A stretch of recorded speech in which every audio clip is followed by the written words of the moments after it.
E aí pessoal, meu nome é Igor e eu vim da continuidade da série sobre os vídeos de Vue 2. Hoje a gente vai falar um pouco sobre render functions, ou funções de renderização, ou função que renderiza alguma coisa. Enfim, onde você vai notar a maior mudança em questão de API. Se você veio do Vue 1, claro que teve bastante coisa acrescentada, algumas coisas alteradas, mas a maioria das coisas a maior coisa que você vai notar a diferença quando estiver mexendo na tua aplicação é em questão dessas funções de renderização. Vamos puxar aqui o meu editor e vamos dar uma passada aqui rapidinho nas pastas. Eu já criei uma pasta aqui chamada Render Functions, mas eu criei ela com um Vue CLI. Então, se você não sabe, não faz ideia do que seja isso, dá uma olhada no vídeo anterior que eu mencionei ele lá. Vamos dar uma passada aqui na pasta Source, que é a pasta onde a gente mais trabalha, e olhar esses dois arquivos aqui que vêm por padrão. O padrão que eu digo assim é o mais simples que você pode ter numa aplicação, o mais básico. O que você precisa entender aqui é o seguinte: o arquivo main é o arquivo que vai dar o bootstrap da tua aplicação, é o arquivo que vai iniciar ela. E o arquivo app é o arquivo de componente principal. O que eu quero dizer com isso? É o componente principal, não tem muito o que explicar, mas é o componente principal. Então eu dou o bootstrap da aplicação e aponto ele como componente principal, simplesmente isso. Aqui ele está meio que usando uma sintaxe do Vue 2 que eu vou explicar ainda nesse vídeo, mas aqui eu tenho um exemplo de como seria numa aplicação com Vue 1, inclusive do site do Vue.js Brasil.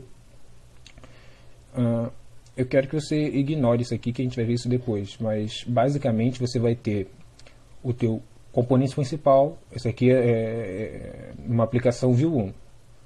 Componente principal, você fez o import do Vue e você vai dar o bootstrap igual a gente fez ali. Só que a diferença aqui no Vue 1 você colocava componentes e colocava o app como componente aqui, como componente principal. Então, como esse aqui é o arquivo, esse aqui seria o arquivo main, e você coloca o app aqui, ele vai tomar como app o componente principal, e no app você consegue fazer outras coisas. Assim, isso fica meio confuso, mas quando a gente chegar na parte de componentes, isso vai ficar bem claro na cabeça de vocês. Então eu vou voltar aqui. A gente já entendeu essa estrutura básica, mas aqui basicamente é o container da aplicação que você define no seu componente principal, ou se estiver usando VueWalter, você define no index, mas fica tranquilo que a gente vai ver isso no próximo vídeo, num vídeo futuro. Mas aqui tem nessa instância ou em outros componentes, como esse script do componente principal, você tem várias propriedades. Essas propriedades estão aqui, também é um post do Vue.js Brasil, inclusive é do Vedovelli, que ele aborda cada propriedade do VueObject. Então aqui você vai ver todos, desde o read, events, o components, methods, você vai ver tudo isso. Algumas dessas coisas mudaram, mas eu vou abordar aqui. Então, se você souber pelo menos essa base aqui do Vue 1, fica bem mais fácil para entender o que mudou e o que não mudou quando eu falar aqui. Voltando ao código, aqui ele por padrão ele já vem com a primeira forma de renderização, que é a que eu coloquei até no índice lá. A primeira forma é essa forma aqui, que é a forma antiga, que é você colocar um template e mandar ele renderizar. Ele colocou dessa forma aqui, mas isso aqui é só um shorthand, entendeu? Não é nem um shorthand. É o método de você usar o all function para poder ficar melhor, mas o certo não, né? Mas a forma completa seria você retornar isso. Você retornar, sim, mandar ele renderizar. Vou colocar isso aqui. Deixa eu abrir um localhost 8080 aqui, que eu já sei que ele vai botar nessa porta e iniciar o projeto com npm run dev. Beleza, ele vai subir o servidor na porta 8080. Subindo aqui eu já recarrego, a gente já vê o resultado. Só aguardando um pouco, aí subiu. Recarregando a página ali. Ele já vai me mostrar esse exemplo aqui. Dessa forma aqui também funciona, é a forma que vem por padrão. É só a raw function. Então, é só você dar uma olhada nisso, é uma feature do ECMAScript 2015. E basicamente é isso. Essa é a primeira forma de renderização, que é a forma antiga. Você tem o template, você manda renderizar. Acabou. Basicamente, aqui é o único lugar que você vai usar essa render function. Se você usar esse método padrão, que inclusive é o método que a gente usava no Vue 1. Mas existem outros tipos. Outros desses tipos, que é um tanto confuso, que eu não recomendo que usem, mas ele existe, é você usar dessa forma. Você retorna, e nesse negócio aqui, nesse H, inclusive esse H, ele é um shorthand para create elements. Ele é um shorthand para isso. Então, quando você estiver trabalhando dessa forma que eu vou mostrar agora, eu recomendo que você renomeie o H para create elements, que vai ficar mais claro na tua cabeça. Então, olha só. Eu vou até abrir eu vou até inspecionar aqui. Beleza. Vamos lá. Esse create element recebe 3 parâmetros. O primeiro é o objeto que eu quero que crie. Por exemplo, um H1. O segundo são as propriedades. E o terceiro são o array de filhos, o array de filhos, o array de children do HTML. Então, eu vou salvar aqui. Ele não apareceu nada, mas o H1 renderizou aqui se você olhar no console.